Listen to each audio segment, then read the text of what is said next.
All right, welcome everybody. Today we're going to talk about how 5G will change the game. And I want to introduce myself, but I also want to introduce MSL Capita.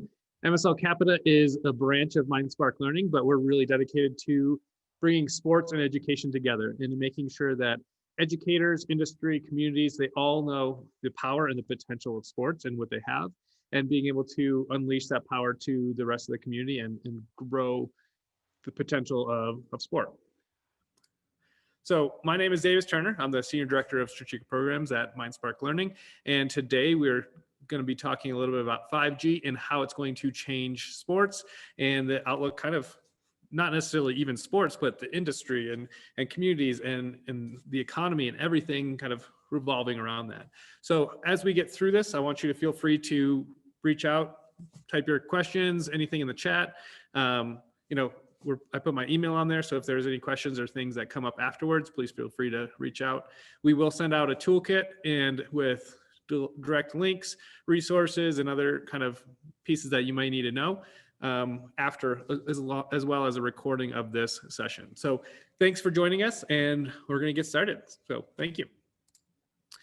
So first, as we talk a little bit about 5G, I want to check with you guys and see what your speeds are on your kind of internet, and it's going to fluctuate all over the board, but it's a fun way to kind of really get started on where we're at and why we're talking about 5G and the potential of 5G and what that's going to change for you.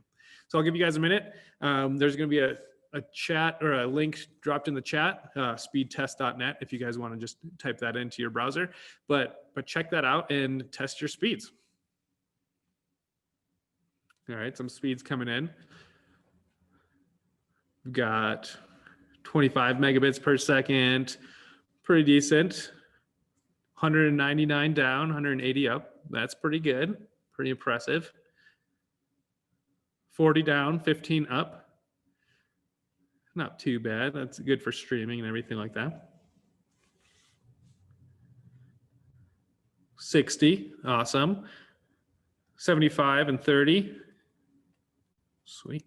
Yeah, and as more of those come in, you'll kind of be able to compare, and it's not really necessarily, dependent on your, ISP all the time. It could be, there's a, blockage in your house or where you're at in your house and position, how far you are and close you are to your router, whatever. There's a lot of different pieces and components that are kind of hardware enabled, and what the potential is kind of dependent on the hardware that you have, and that's what's kind of cool about 5G is that's all going to change and shift. As much of that infrastructure, as we'll get into, is going to shift away from the hardware that you have to kind of the software pieces, and that's going to be kind of pumped in through the cloud rather than you having to own all of this new and brand new equipment that's going to make your system that much better.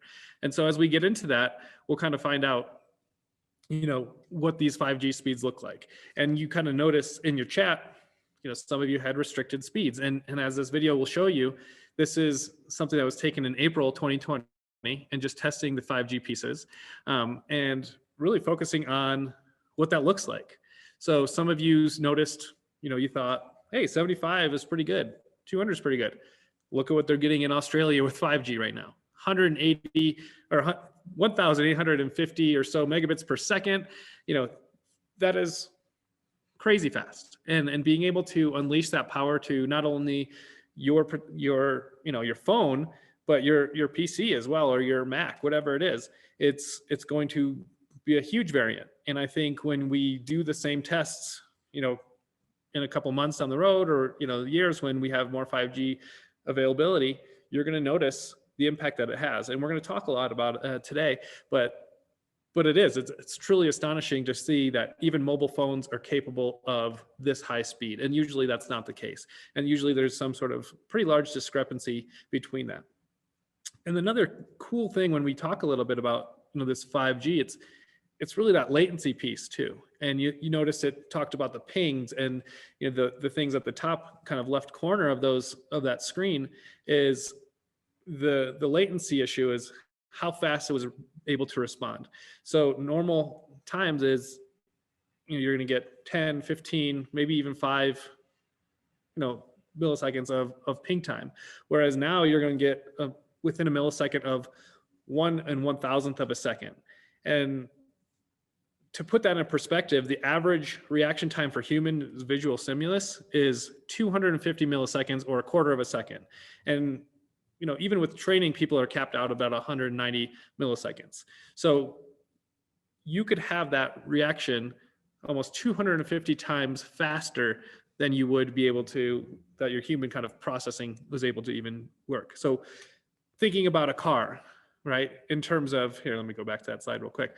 But thinking about a car that's going, 60 miles an hour, you're going to be able to stop that car that much faster if there's some sort of artificial intelligence or 5G connectivity to it, 250 times faster, which means an average car going 60 miles an hour it'll take you about 33 feet or 30 meters or 30 yards to react. Whereas now that's going to be, closer to 3 centimeters.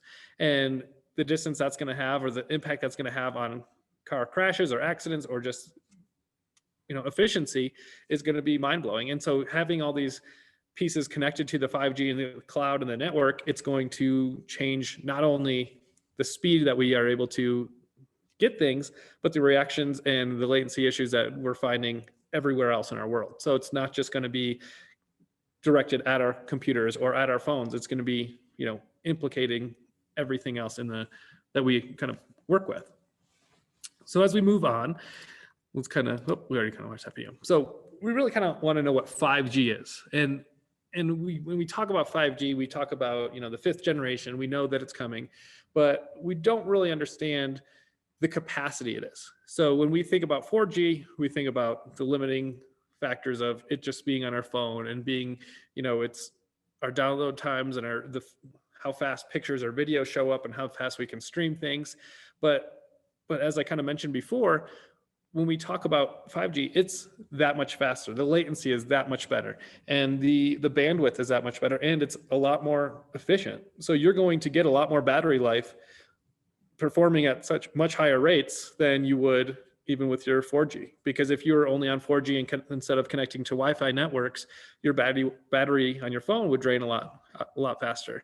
Whereas I think it's 90% more efficient than it has ever been before. So when you look at these new 5G products and the 5G phones, you're going to see a lot longer lasting battery, and you can stream 4K video. You can stream, 3D video, or, possibly even holograms in the near future with very little bandwidth and very little battery affection.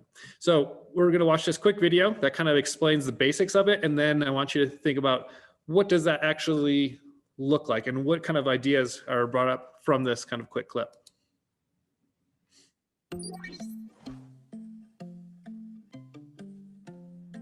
5G is really the future communication standard that's being designed now. 5G is going to enable not only even better smartphones, it's also able to deliver higher data rates. It's able to deliver lower latency. It's able to deliver more mission-critical reliability and availability. These sort of improvements are something that is going to bring in a new range of applications. I get excited about the possibility for virtual reality, augmented reality-based games, where it may not be too surprising that 10 years from now, people are going to be gathering with their friends in a park, and they're all bringing their head-mounted displays, and there's communication between those devices. There's communication from the network to those devices. Entirely new mixtures of physical and virtual reality games are being played.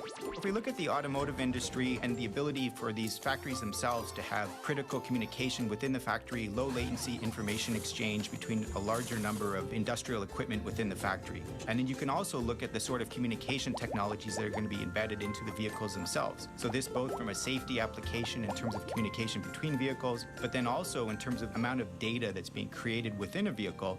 Let's take the example of an EMT in terms of relaying information back that they capture upon recognizing the patient and the symptoms. But then there's also the aspect of what sort of data is immediately available to the EMT. It's the ability to have that kind of information availability be more instantaneous, more relevant, and more structured, specific to that situation. Qualcomm is driving 5G in many different directions and really pushing the boundaries of what's capable for a wireless network.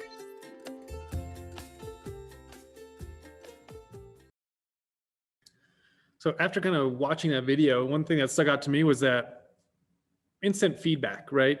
Being able to get a response directly from, the EMT to the hospital.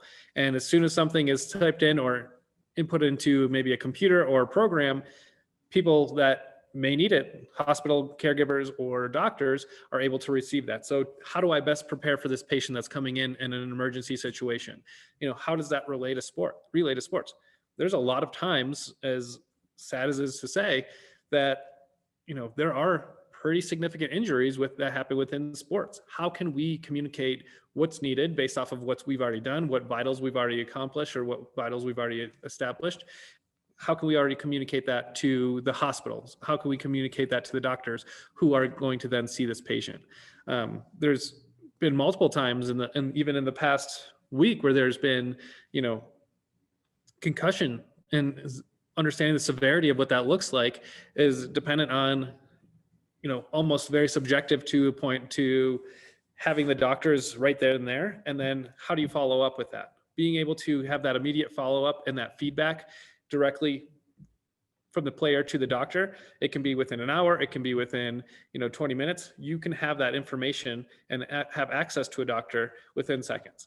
And being able to connect them to world-renowned doctors is that much more imperative. So how can we get a team doctor who may be stuck in Denver, where I'm located, but it may be stuck in Denver, and your team is playing in Texas or in Massachusetts? How can we access that and be able to find that patient's history or any other vital signs to really kind of show the differences between the athlete now and where that athlete was prior to this injury? So it's a very significant amount in how much data can be processed and how much data can be kind of passed through the 5G network. And that's what's so exciting about it and very cool. And that's why that video kind of really piqued my interest when it came to the health and the well-being of these athletes.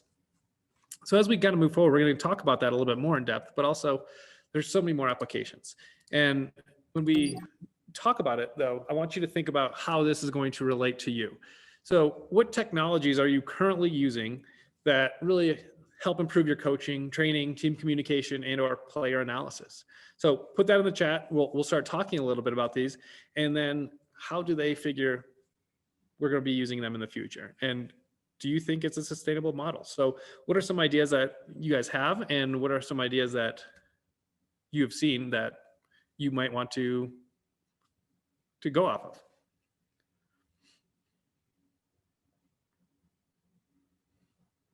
So a lot of people putting iPads. Yeah, that's definitely something that we do. But, that's almost, it can be used in a lot of different ways, especially when it comes to like video analysis and different kind of breaking down of video. But iPads, a lot of it's just a substitution piece, right? Could I use this as just, to substitute, taking notes? Or could I use this, is it just for video analysis? Is that kind of substituting a TV or other kind of area? You can use, your phones now, a different camera. I see Zoom meetings with team during COVID. Obviously that's what we're doing right now. And this is it's a great piece to connect and be able to, share our ideas. The one thing too, that when we think about the technology with that 5G could bring to these Zoom meetings is, rather than having, scheduled times or being able to having to record on all these different hardware pieces and networks, we could stream video almost instantaneously and create that hologram or that VR or that 360-degree video and stream it right into your building, right next to you.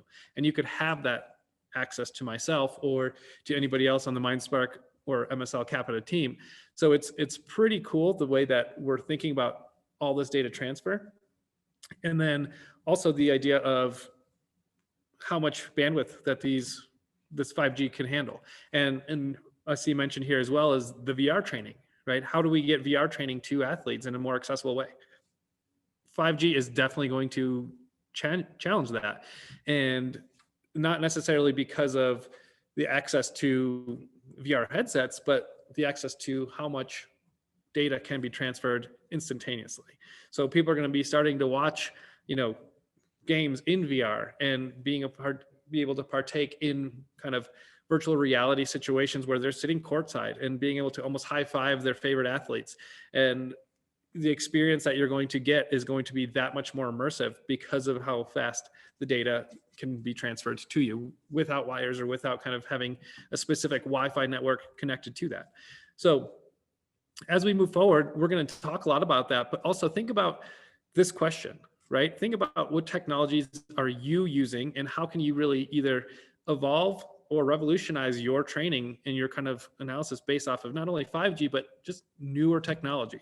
We get stuck in our habits. We get stuck in our kind of formation of, here's what we have and this is what we can only have. How can we challenge that status quo and what does that look like and what can we really evolve into and revolutionize this technology that we have too? So you might have noticed this even on ESPN recently, right? They're having a lot more cameras that have been set up into stadiums, especially 360-degree cameras that are even as small as this guy that attaches to your phone, right? This is a Insta360 Nano, I believe, and it just attaches to the bottom of your phone and you can get 360-degree views, creating VR video, creating, a lot of different situations as the kind of the GIF up here shows is based off 360-degree cameras, and getting all these images and being able to collectively put them together, you can challenge and see all the different viewpoints on the field. And that is why you can annotate, you can move around, you can create these almost holographic images based off of all these different pictures that you're able to see. So I put some questions up on the screen, really to think about this in a hypothetical situation, right? Imagine having this type of holographic piece at your disposal at all times. If you're on the field or if you're in the court, or if you're on the, on the rink in the ice, what does that look like? Could you be coached by somebody else? Could you bring up, somebody else that's a holographic piece? Imagine having Lionel Messi help coach you in a certain aspect of your game, right? You could bring in some sort of holographic image and this could all be done real time. He could be playing in his backyard and telling you what you're doing wrong or what you're doing right and be able to coach you up. And it's going to bring a availability and kind of that accessibility to almost anyone in the world. And they can have access to world-renowned coaches, world-renowned doctors, or just other industry partners that are able to leverage this technology and say, hey, based off of your kind of position, this is where I recommend you go. And the fact that you can have this type of technology to help coach is going to allow you to eliminate all those kind of, let's go reflect on the video. Let's go reflect on this 2D video where you can't always see the depth and you can't always see that spatial awareness of what that player might have seen. This, you can kind of create that more empathetic feel of saying, see, this is where you're at. This is where you need to be. How can we figure that out? How can we play this position properly? And if this player makes this decision, what can I do to then be in a better position on defense or on the kind of offensive side of things? So it allows you to really understand the positioning and the spatial awareness in a completely different way than you would be able to do with a regular film analysis. And I think that's what's so powerful about how much data can be transferred via 5G. So we're going to kind of go through some of these things as it affects communication, not only with this idea of holograms and VR and all this stuff. We're going to really get into some of those pieces here. So as we get more and more information, more and more data across, we always want to be measuring things. As coaches, we want to track data. It's that whole idea of Moneyball, right? We want to have data at our fingertips at all times so we can make the best decision possible for us. And being able to use and leverage data to benefit us as coaches is huge, but imagine having AI take that over, right? Artificial intelligence and the algorithms that are being processed now are taking huge strides in that whole idea of machine learning and being able to understand these patterns and being able to understand, what data is telling them. And so having as much data as possible allows you to really focus on your athletes rather than some of this data collection and rather than some of this like data synthesis. And so taking the data and allowing a machine or artificial intelligence to start working this, or having even an assistant coach that, I say assistant coach, having these types of computers kind of work this and give you this input, you're able to make the right decision for your athletes. So there are data trackers that, are measuring your stride, your recognition, your facial recognition to see your mood if you're stressed, your increased physical responses, your blood pressure, your heart rate. All these different things are being measured. And so if everybody's kind of being categorically put into this idea, you can keep track of that and say, when this person is at their best, this is what their heart rate looks like. This is what their stride looks like. This is what their body is doing. And when they're, starting to struggle or they're starting to fatigue, this is what their body looks like. And this is what's happening. And so you can make those adjustments on the fly as a coach and say, well, Bobby or Katie, you guys are going to have to sit the bench now because I can tell you're fatigued, even though they may not see it or they may not agree. You can kind of be able to say, here's the data that helps me back that decision up. I know that you are going to be more apt for creating injury if that's the case. So I don't want you to be too fatigued. I want you to take a break, sit on the bench for a little bit, and then we're going to put you back out there. But it allows you to take that kind of more introspective idea of what coaching could be, right? And allowing that data to help guide your decisions rather than you focusing on, all these others intangibles that you may not be able to be aware of. And so having this artificial intelligence and having this data collection at your fingertips can really empower you as a coach to focus on strategy, but can also focus on, the players and their mental well-being and the athletes themselves, and how do you coach them rather than coaching the numbers and and motivating them to get to that next level.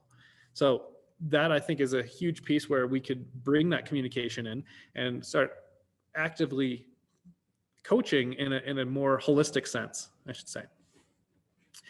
One of these ideas too is, how can we leverage the idea of this kind of piece into broadcasting? And when I say broadcasting, I don't necessarily mean the idea of broadcasting to network TV, although that's where a lot of these kind of commercialized pieces are coming from.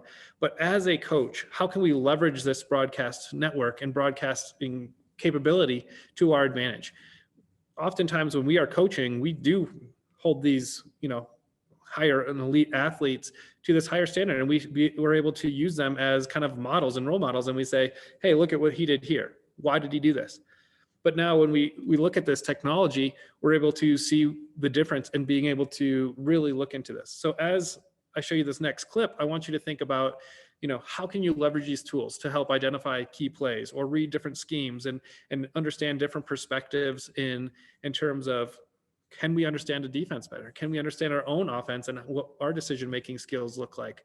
And how can we take this video, annotate it, and then be able to share it out to our team within seconds and have those one-on-ones with those individual players? It really allows you to coach that individual at a much deeper level than you were able to ever before, or even saying, I'm able to coach this individual based off of what I'm seeing in some of these pieces that I wasn't able to see prior to this. So let's watch this clip real quick.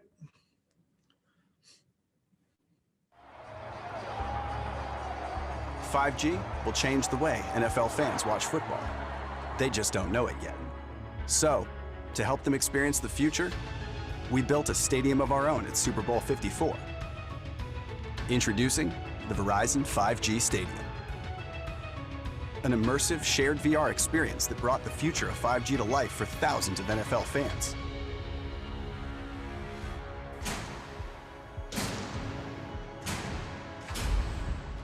You are about to enter the Verizon 5G Stadium.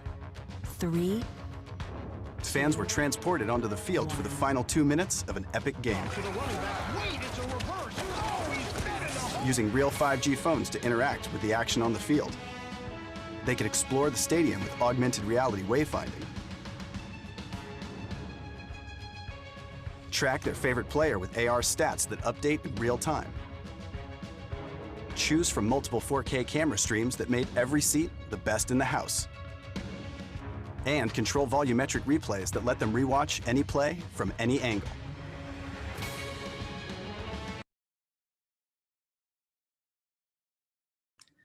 So one of those things that it brings you is it makes these things seem so accessible and easy, right?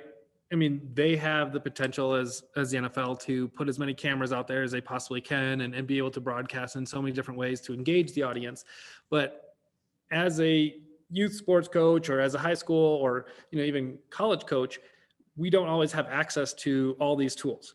So like I mentioned before, we have access to smaller things, right? These 360 cameras, can we place this on? We have GoPros that we can access, and then being able to drive all that data into some of our computers or PCs that won't have to focus on the processing. It just allows artificial intelligence, or allows other people to kind of work on that to really show the capabilities of it. And I think the coolest aspect of that is, how do you show the stats, right? How are you able to zoom in and being able to say, I can overlay some of this data tracking device based off of the sensors that they may be wearing, and put that on top of the screen.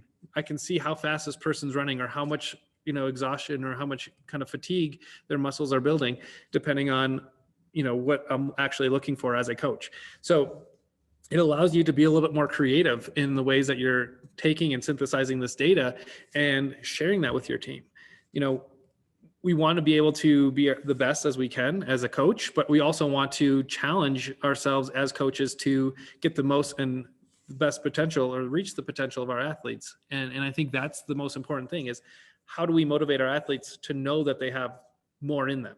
How do we get them to see what tangible things are out there that we can kind of push them to say, you were here last week and here's your benchmark. I want you to continue to exceed that and continue to push that and drive that. So being able to use that to your advantage as a coach to leverage, not necessarily to kind of like say you're not working hard enough. I mean, there's a lot of different factors that could play into that, but being able to say, I know that you can do this. Let's see how much farther we can go. Let's try 5%. Let's try 1% more today than we did yesterday, and just continue to try to improve and reach that potential.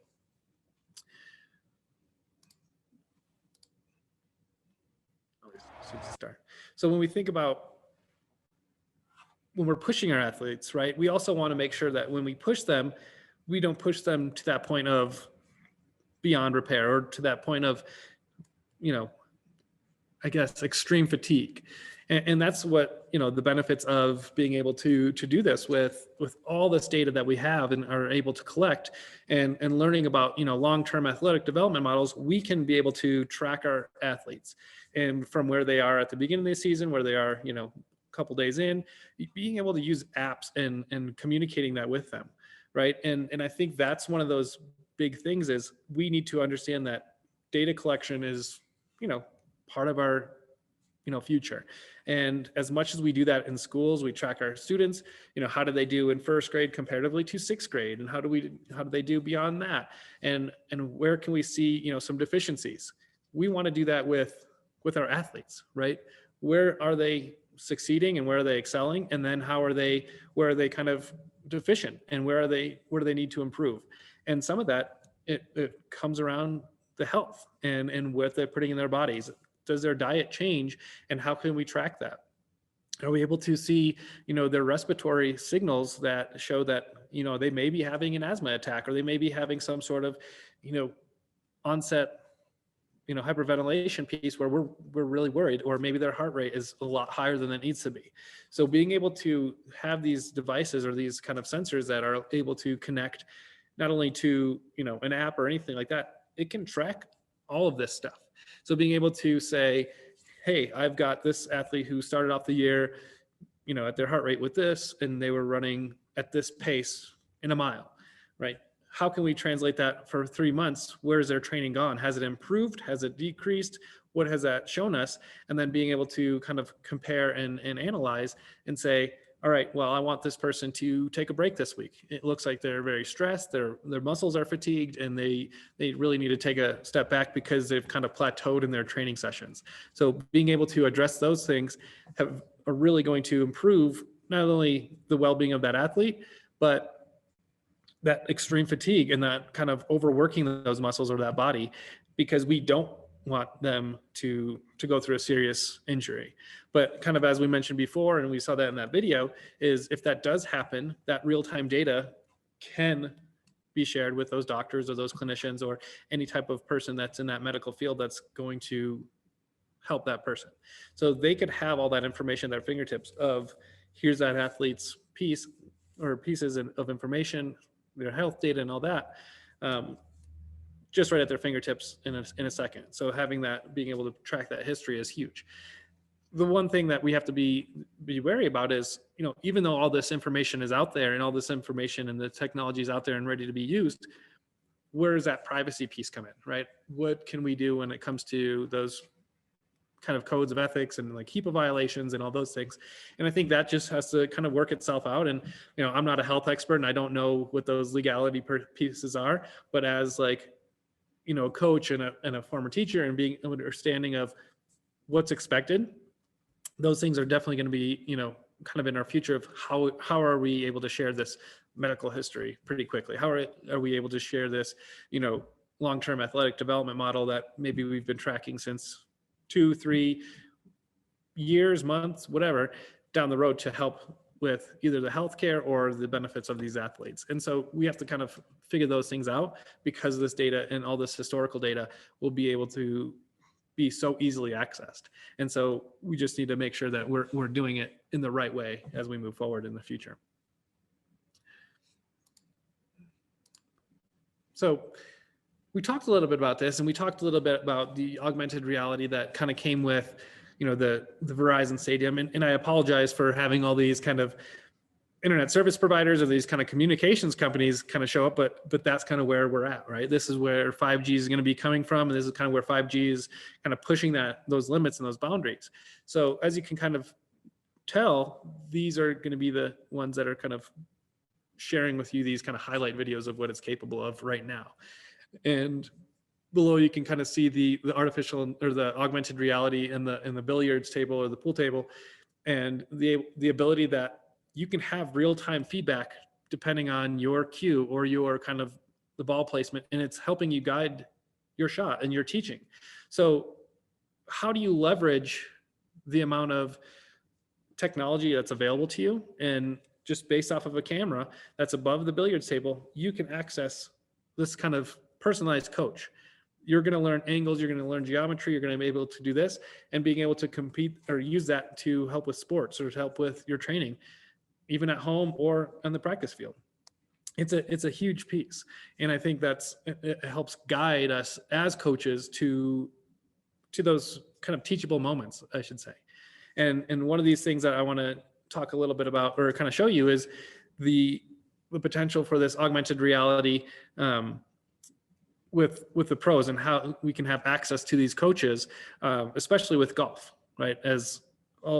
As myself included, I always need help with my golf game. And I was just talking to my colleagues about this today is, it's not necessarily like I'm always striving to be better. It's, going out there having fun, but I still want to know what I'm doing wrong. If I hit, a shank or slice it into the woods, I still want to know how I can correct that. And so being able to learn from the pros and being able to have access to that at any given time, and having, these training modules be like, oh, here's my artificial or augmented reality coach here to help me with my slice today. I'm going to bring them up right here, right now, where I'm at. So we'll watch this quick clip and then kind of chat a little bit more about that.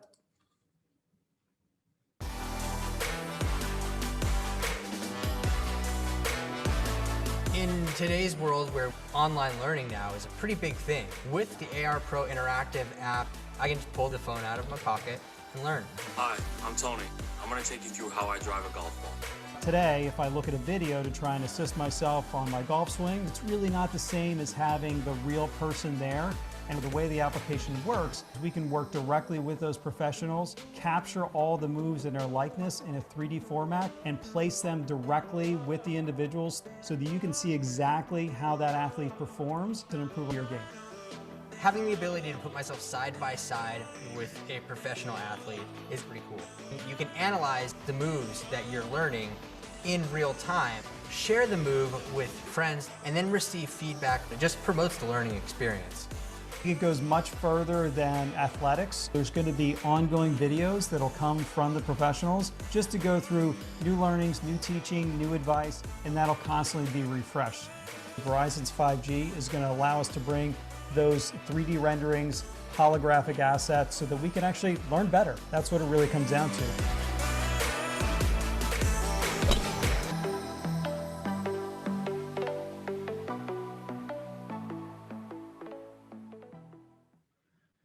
So you kind of noticed, how he's able to get that direct feedback. And I think as we explore more into this world of augmented reality, we're going to learn more about its potential and the way that we could get authentic feedback right then and there. We're going to be able to have those body scans and those people that are able to coach us. I'm sure they'll be charging a fee, a crazy amount, but being able to have access to that is a completely different piece than just being like, oh, I'm going to call my friend, Vijay Singh or Tiger Woods up and say, how can I fix my golf game? Rather than just being like, oh, let's get a video or a kind of training session with one of those at the same time and being able to see them right where I'm at and how would they hit this ball or where would they target down the fairway. And I think that's huge. One of the comments that I had in the chat here was, how is it going to help officiating, right? With all this instant replay and being able to slow things down, you're able to get almost thousands of more angles than you would be necessarily have the ability to now, right? We have plenty of angles that we see on replay, but thinking about having the three-dimensional objects and saying like, oh, well, was his knee down or was he out of bounds? Who last touched the ball? And now that we are putting sensors on all of our athletes, especially in kind of the FIFA world, they're having these body trackers that it's almost like GPS, where they track, where they're at in the game, how many steps, how many miles they've ran, their fatigue level and all those things. They're starting to put these sensors in not only the athletes, but the balls as well. Who touched the ball last? Where was it last touched? And how can we identify that and kind of say, that's going to help us and that's going to help officiating and make it more, logical and make it more kind of pinpoint accurate. So it takes away that human inaccuracy and those kind of, even though we always blame the refs for our losses or we blame the refs for a bad call, it could help eliminate some of those bad calls. And I'm sure there's still going to be some tweaks in that, but that's definitely going to help prevent some of those large arguments. And it'll be that much faster when we could say, oh, yep, that was the last person that touched it. Let's move on with the game. We're not sitting there for 5-10 minutes reviewing the same play over and over again, which sometimes causes these NFL games to go on for 3 to 5 hours. And as much as we want to sit there and do nothing for 3 to 5 hours, it does drag on a little bit after a while. So we just need to be able to move the game a little bit faster and cater to this next generation of audience who not necessarily wants to sit there for 3 to 5 hours for an NFL game. Forward again. So one of these things too is when we look at AR and VR and the kind of combination of it is Microsoft HoloLens. This is not new technology, but the way that the advancing technology of the 5G and how it's going to push this is really going to be game changing. And what Microsoft did was they paired up with the NFL and to really look at what the future of the NFL could look like and how it could really help you as importing all this data and this bandwidth and being able to access different views. And so we'll watch this clip and kind of really dive into those details there.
There's no time to waste, you don't want this.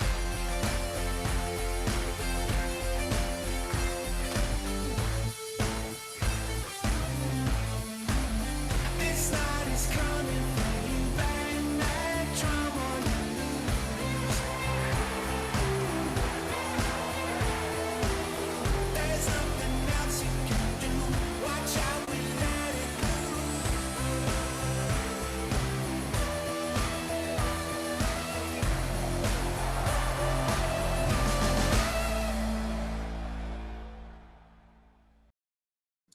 one of the things that stuck out to me in that video was just the ability to see all those different angles and be able to kind of think about, as a coach, how I would have benefited or how I would benefit from using this technology, and be like, we could play over and over again and use this as video analysis and use this as an example, but it allows us to really coach that athlete of saying, look at the perspective of the field, or look at the big picture, rather than being in this, small bubble or this zone. We can really see who's around us and how we played that as a kind of a whole.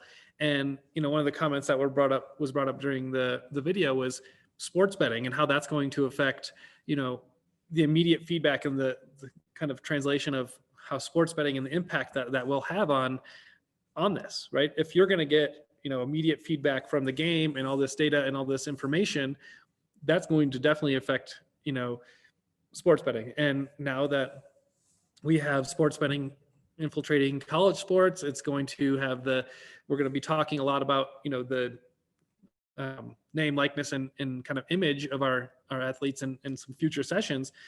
That's really going to play a huge part in how these athletes are marketed, how these athletes are going to get paid, how they're going to kind of monetize not only their performance, but their kind of name and their image and their likeness. And that's going to be a huge development down the line with all this immediate feedback.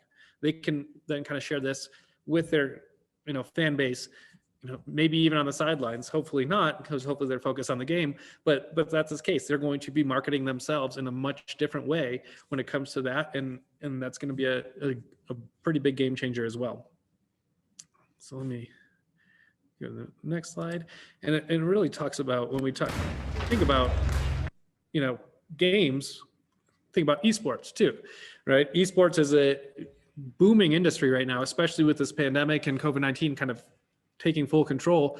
A lot more people were invested in these games. And when we talked about, access to a lot of this technology before, it takes away from that hardware piece. And I think that's where it's really going to start. We're going to see the benefit of esports is we're going to see it as, we don't have to have, $2,000 to $3,000 gaming PCs anymore. You can game the same time as somebody that is on a $2,000 or $3,000 PC on your mobile phone, because all of that hardware is then going to be kind of shifted to the cloud and kind of be virtualized and kind of be a software based kind of luxury. So being able to access, your training sessions or your games from remote areas, that's just going to make it that much easier for, let's say a child or student from, Zimbabwe to an athlete that's, in, let's say New York, that has access to all those capabilities. And we just need to make sure that as a society, we understand that that's happening, right? We want to give this access, and we want to create more accessibility to even the playing field, and give those students or those student athletes that may not have access either at their school or at their house to these opportunities. And I think that's one of those largest things that 5G is going to do and provide us with, is access to information that much faster, and that much more technology at a much higher level, and reduce costs and reduce prices for all those other things. And it really brings the idea of how can we train, right? And I put a quote in there from, Amelie Garrido from Team Dignitas, but it's really about, as you're an esport athlete, you're constantly next to a computer, you're constantly on a computer, but these athletes, they do travel quite a bit to join these tournaments. So if they're able to take their training to the airport and connect with fans, walking through the hallways, and still be playing a game or still live streaming while they're playing a game, even from their mobile phone, they're still cognitively kind of training and mentally performing for this next generation, or being able to connect and kind of working. So it's a really cool aspect that we're going to be providing this next generation with creating this accessibility, but also creating this kind of infrastructure where you don't necessarily have to have the most expensive gear to compete. And I think that's one of the biggest benefits that 5G will have in the future as we move forward. Oops, I didn't mean to go backwards. So one of the things that I want you to kind of think about is, even though we had this opportunity to learn a little bit about the basics, right? And I questioned you a little bit at the beginning of what technology are you using? think about what 5G has provided us or what it's going to provide us, and kind of brainstorm, what is one technology or one thing that you would wish would evolve, or something that would change and revolutionize with the adoption of 5G? How would it benefit your coaching and or your student athletes? What would it do? How would it be applied? And then what are the benefits to your athletes or your student athletes and or stakeholders? So take about 3 minutes. I'm going to set a timer, and then we're going to come back. You can either turn your mic or we can share in the chat. So I'll be about 3 minutes. Try to think of some sort of app or equipment piece or otherwise that would really take advantage of 5G and how that would work and what that would do.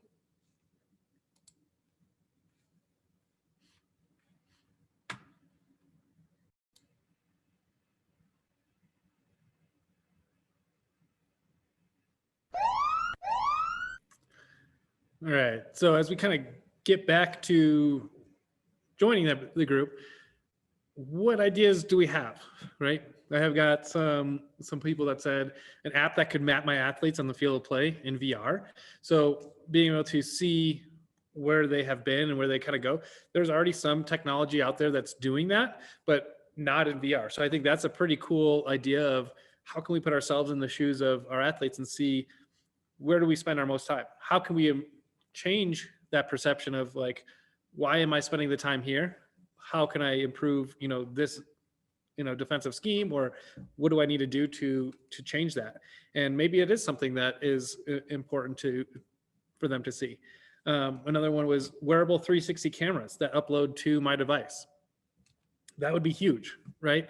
Having a lot of different 360 cameras that are able to see the athlete's point of view and their perspective and their kind of spatial awareness, and all of the athletes uploaded to you. So you can kind of talk about each individual athlete and be able to coach them from their perspective at any given time. That would be game changing. And I think that's something that we're going to be able to see because of, how much data can be processed and how much data can be kind of transferred to our mobile device that much faster and that much quicker. Another one was a wearable impact sensor to collect data that could potentially reduce injuries. That does exist already, especially in the football world. I'm wondering if it could be repurposed for other sports and different types of athletes as well. So maybe it is something that we moderate or kind of monitor in hockey better when it comes to concussions. And when we talk about, baseball players and maybe getting beamed by a ball, right? So what does that look like, and how is that being translated to benefit the athlete in their long-term success in the sport? So I think this is a question that we always want to ask ourselves as coaches is, how do we continue to push the envelope rather than just waiting and accepting something that should be coming? Let's challenge that. How can we address this next step? How can we take it to the next level that it should be? And if it's not out there, how can we be the people, and how can we be the kind of on the forefront of innovation and pushing that and pursuing that? So take this in consideration as you look at the next steps in your adoption of technology, and how would you want to leverage that? So as we move forward, especially within, Inspire Learning Capita and the idea of what we're about, we're always trying to push that envelope of what you guys are thinking about and what we can really improve on and really step up. So as we move forward in the next, I want to kind of put this hypothetical piece in you, because in the next few years, this is what we're going to be seeing, right? So picture for a moment just what a day in the life of a coach might look like 5 years from now. You wake up in the morning to a message from your assistant coach that says, "Good morning, coach. I've received morning data from 19 of the 20 members of your squad this morning. I'm still waiting for the data on Maggie. 3 athletes, John, Wendy, and Sue, were flagged as requiring a closer look this morning. Wendy didn't sleep well last night for the 3rd night in a row. I've noticed a strong relationship between her sleep quality and her response to high intensity training. Would you like to select a lower intensity action item for Wendy today?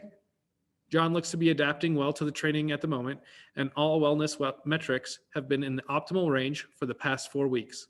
My calculations suggest John may benefit from an increased intensity of 5% this block. Would you like to increase the planned intensity by 0, 5, 10% for this block? Sue has been consistently ranking her stress levels at higher than normal this week and has been showing some signs of maladaptation. I would recommend that we plan an unload week for Stu this week. Would you like me to go ahead and do that? Thank you, coach. Have a wonderful day. Imagine just having your assistant coach, right? This virtual kind of artificial intelligent assistant coach be able to plan these almost wellness tracks for these athletes and being able to get them in the training regimen that they need to be in to really get to the levels and the potential that they want to see and really the goals that they're trying to get after. So this could include diet, this could include sleep, this could include their training optimization. And what does that look like and how does that really benefit you? That could give you so much more time as a coach to really understand the different aspects of your team as a team. And I think that's something that's going to be very, very powerful to look at in the next few years as we develop more 5G and more technology that deals with this type of work.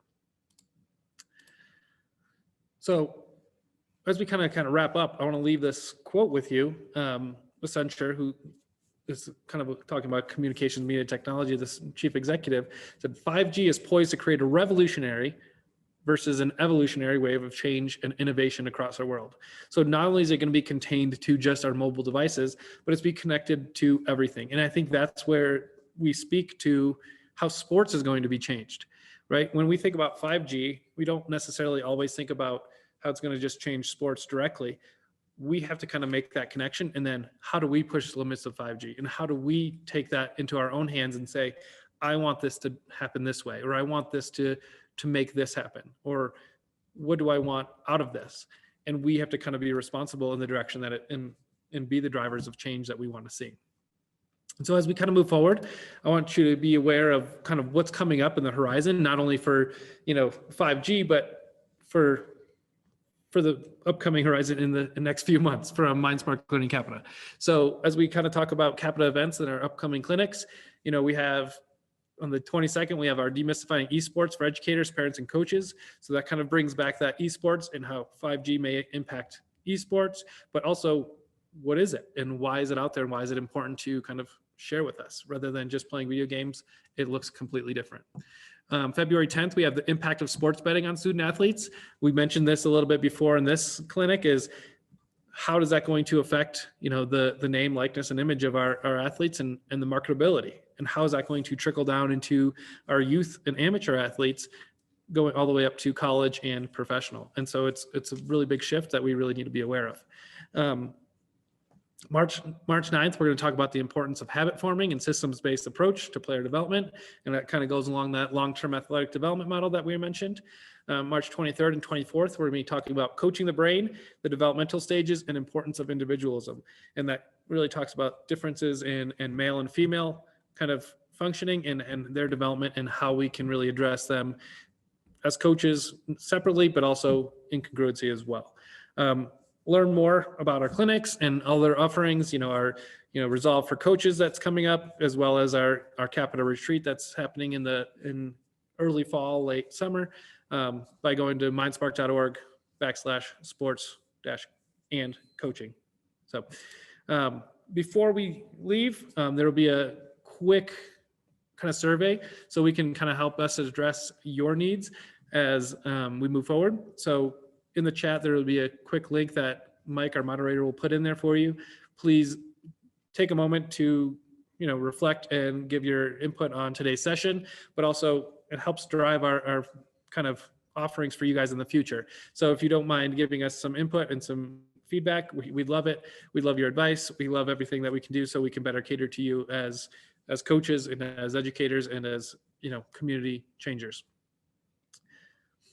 So again, thank you guys so much for spending this hour with me. I look forward to seeing you guys again on the 22nd. And we'll see you guys soon. If you ever need to contact us, please reach out to MSL Capita at mymindsparklearning.org.